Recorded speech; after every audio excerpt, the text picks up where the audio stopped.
Tsunami பாதிப்பிற்குள்ளான மீனவர்கள் குறித்த பண்பாட்டு புரிதலின்றி மறுகட்டமைப்பை உருவாக்க முயன்றது பாதிப்பின் தாக்கத்தை அதிகரித்ததாக எழுத்தாளரும் சுனாமி பாதிப்பை நேரில் பார்த்தவருமான வரிதயா தெரிவித்துள்ளார்.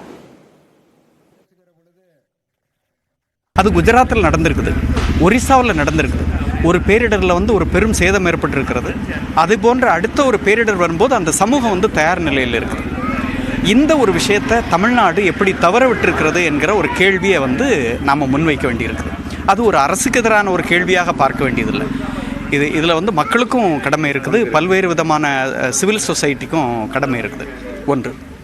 ரெண்டாவது, ஒரு பேரிடரிலிருந்து அந்த மக்கள் மீண்டெழுவதற்கு, மறுவாழ்வு கொடுக்கறதுக்கு, மறுகட்டுமானத்தை செய்கிறதுக்கு அந்த குறிப்பிட்ட சமூகத்தை பற்றிய ஒரு பண்பாட்டு புரிதல் வேணும். பண்பாட்டு புரிதல் இல்லாமல் பேரிடர் சூழலை கையாண்ட போதெல்லாம் நாம் இன்னொரு பேரிடரை நிகழ்த்தி பார்த்துருக்குறோம்.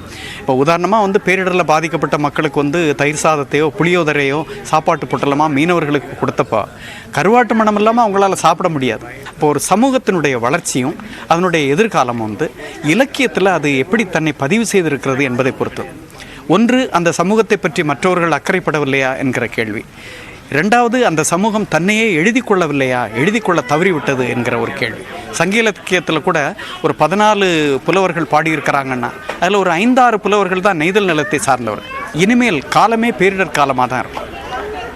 6 மாதம் பேரிடரின் காலமாக இருக்கும். 6 மாதம் அதை பற்றி பயப்படுறது அல்லது அந்த முந்தைய பேரிடர்லேருந்து மீண்டு வருவது என்பதான காலமாக இருக்கும்.